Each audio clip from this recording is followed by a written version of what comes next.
Wow, it's a gorgeous day out here. We're on the Root family farm in central Ohio. And today I'm talking to Kristin Root Patterson about her family's love of sheep. We're gonna go into the barn, we're gonna check things out. We get to go out on the pasture, check out those rams. Woo. How you doing, buddy? You say hi to Janice. So this is the kids' show, one of their show rams, but he's also breeding the ewes that are in here.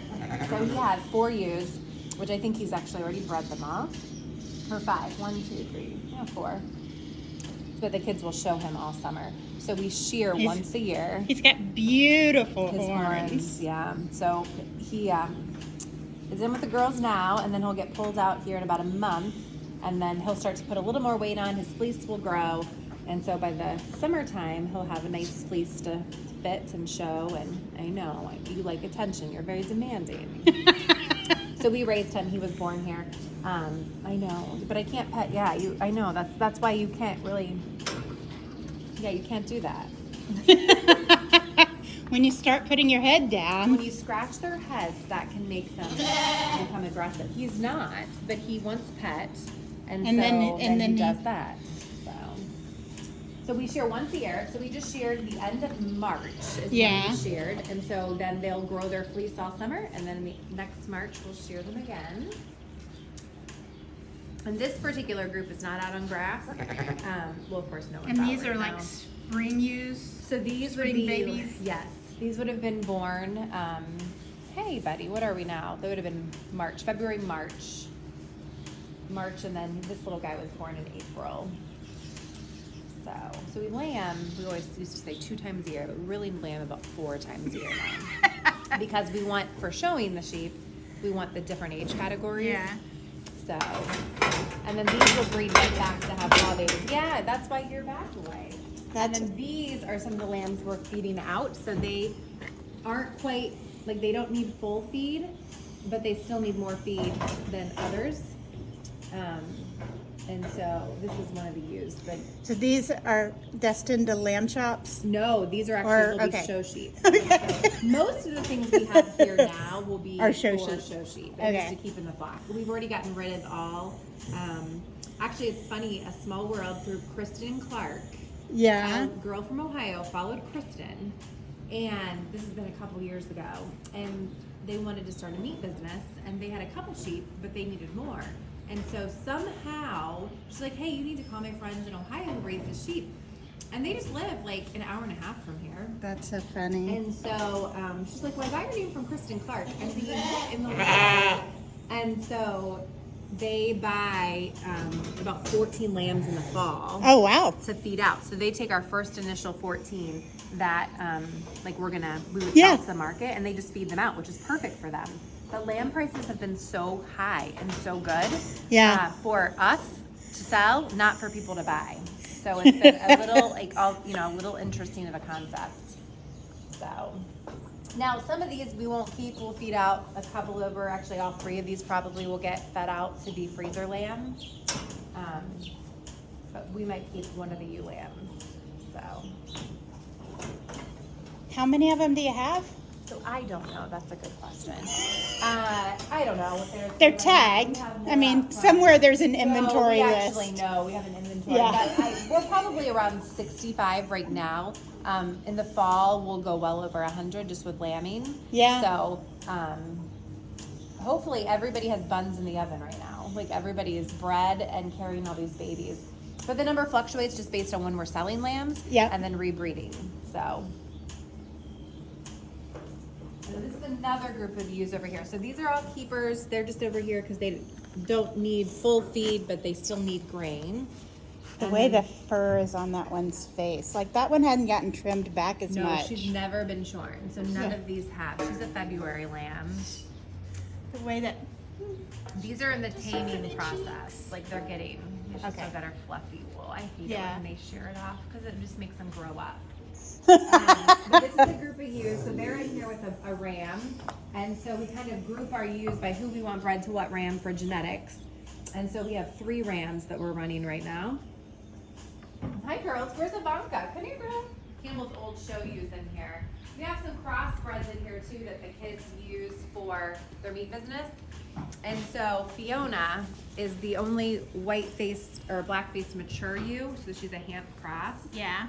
And then she had a baby named Flossie, and Flossie is right here. So Oh, she she's looks speckled. different. She's a speckled, so she's a cross between a Hamp and a Horn Dorset. And you're so sweet, aren't you, Floss? You're such a sweet girl. So we're keeping her too. And her mama's kind of old, and so we really wanted a ewe lamb out of her. So the Dorsets have the white face. Yes. And the Hamp horns.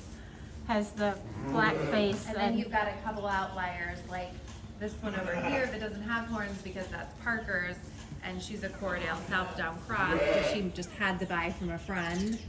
So the kids, they're meat business lambs. I know you want some attention, huh, Floss? So they would be out on this grass, and we use rotational grazing. So they'll stay on this pasture for a couple days, and then they'll move to the next pasture, We're on a rotational system. And those are like electric fences that you can just move. Yeah, so we don't actually move them. They all link together. Oh, okay. And then they'll run through the different pastures. But they'll Nice. always, for us, they always have access to coverage Yeah. in the barn. So they're not as hardcore as some of the Western breeders are, because they don't have, they have big bands of sheep, and so they just can't put them all inside. So. Yeah, when you're running them on the mountains and stuff. Yeah, that's not the as sheep easy. also have to And be. it's a different breed of sheep, and Yeah. so, and not that I want to say we raise wussy sheep, but like, they're a little Kristen more. I know. is a wussy sheep wussy farmer. sheep farmer. They're a little more pampered, I think, than the average. But we do have we call her our Western ewe. She's a part of the kids' meat business too.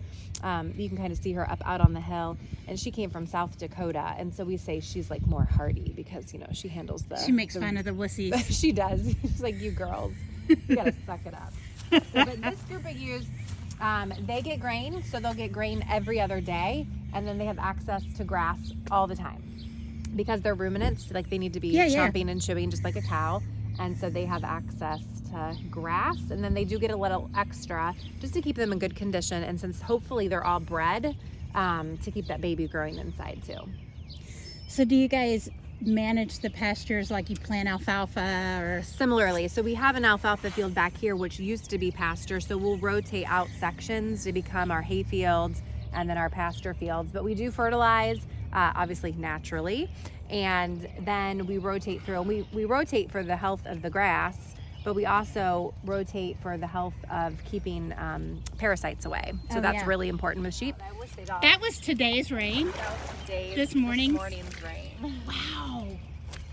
Real crazy. Wow. So, and most of these sheep, actually all of them have been born here on the farm. And then, oh girl, her poor ouchie hoof. Yeah. We do trim hooves 2 or 3 times a year. Yeah. And so sometimes you get a little too close. It's But this is too one of funny. our old, like, I don't know, Fiona, you're such a good girl. Aw. So we crossed her with our Horn Dorset ram. So our ewes could be different breeds. Yeah. So we crossed them with the Horn Dorsets. But every genetic match looks exactly like Flossie. Dark face to a Horn Dorset ram. They have speckled noses, speckled feet, white bodies. It's just very fascinating. So the kids have had a lot of fun playing around with some different breeds, crossed with Horn Dorsets, and they really like that. So you can see the Big Daddy. We don't have Big Papa anymore. They named that ram after you and your I was son. so excited. But Big Papa's not here anymore. I love that Notorious B.I.G. was a ram on your farm. They were in preschool, if that tells you anything, Janice. Like, it's been a while. I know. It's been a while. So, but we've been raising Horn Dorsets since I was 4. So my parents raised Hampshires, which is what Fiona is, a Hamp. And that's kind of how we ended up with her back, because it was like a little bit of heritage. But then we switched to Horn Dorsets. Because I can remember sitting on a sheep's head when I was like 4 years old, and I'm like, I don't like these sheep. Like my dad was pulling lambs, and I'm like, I don't like sheep. And he's like, what do you mean you don't like sheep? Like, we have to find a breed you do like. And then we ended up with these because they're very great mothers. They're great milkers, and they can lamb twice a year. Yeah. Now, all of them do not lamb twice a year. But sometimes they do, and that's just because they cycle so well. You can off-season breed, which is something that we really like. So like something simple I want to explain. So you said you breed them to 2 separate rams in this barn. So you actually have like small areas of pasture that go out the opposite direction. Like that's a pasture over there. Correct. For the other group. Yes, and then we have some that go out front, and then sometimes they'll run out and then over here. But something interesting with rams, you really can't put them in fields beside each other because Oh my gosh. they get Hadn't even aggressive thought about towards each that. other. Yeah, so they would break through the fence, and then we'd have a real But that mess. ram really is gorgeous He's with very that. handsome. Their horns are beautiful. And then the one out front, I'll take you out there.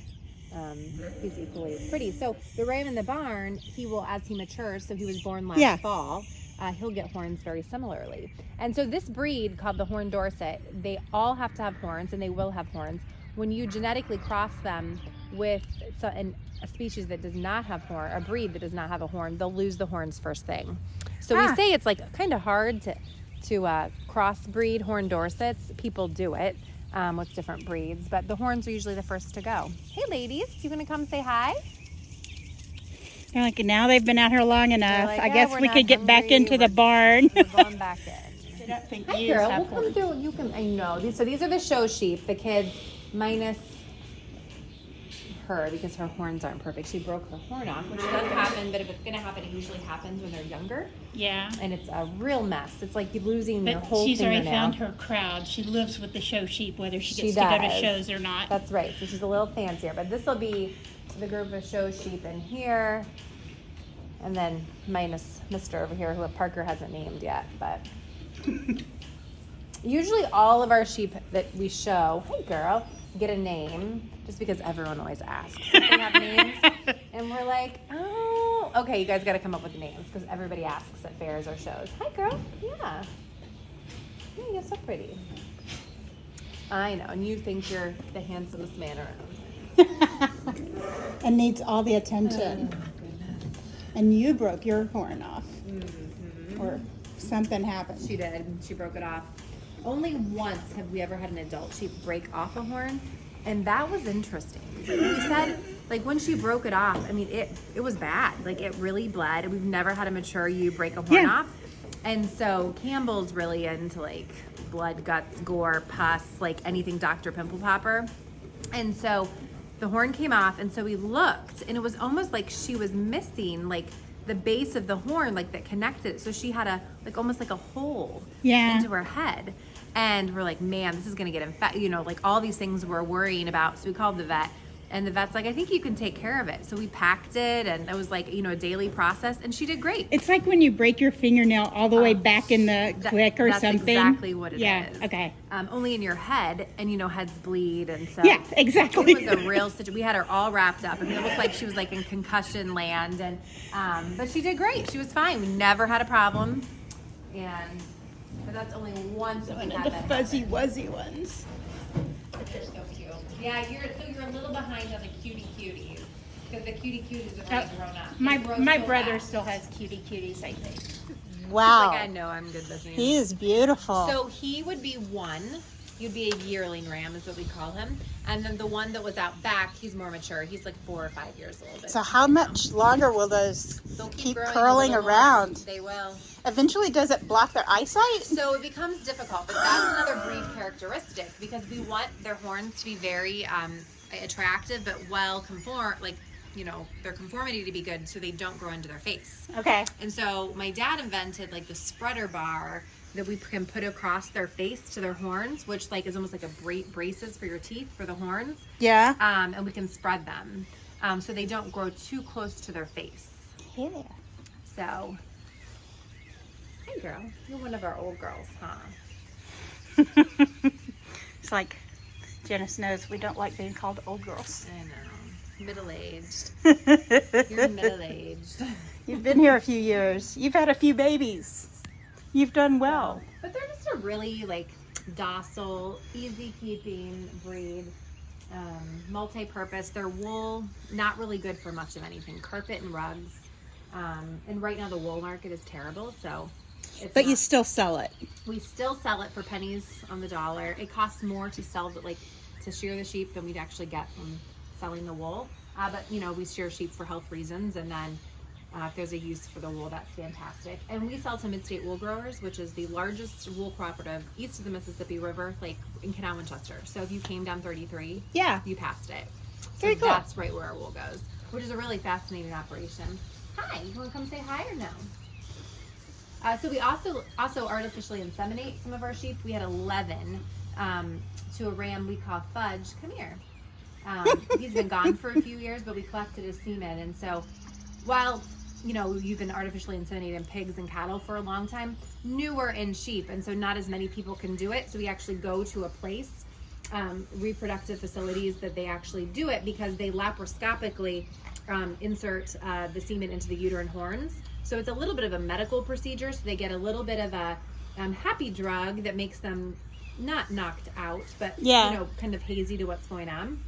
And they actually breed them on their back at a certain degree angle, and then insert the semen into both uterine horns. More complicated IVF. It is.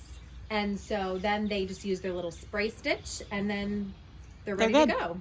So, but not as easy as with like pigs and cattle.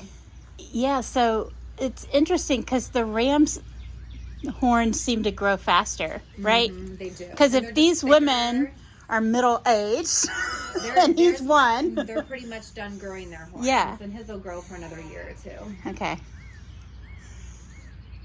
So this is the girl. She's got pretty ones, though. Hers came all the way around. Hers are very pretty. They should be out a little more. And everybody has a look that they like. Like you either like them wide and this one kind of comes back behind her back, ears. So I would not love her horns as much, but she's a really good ewe.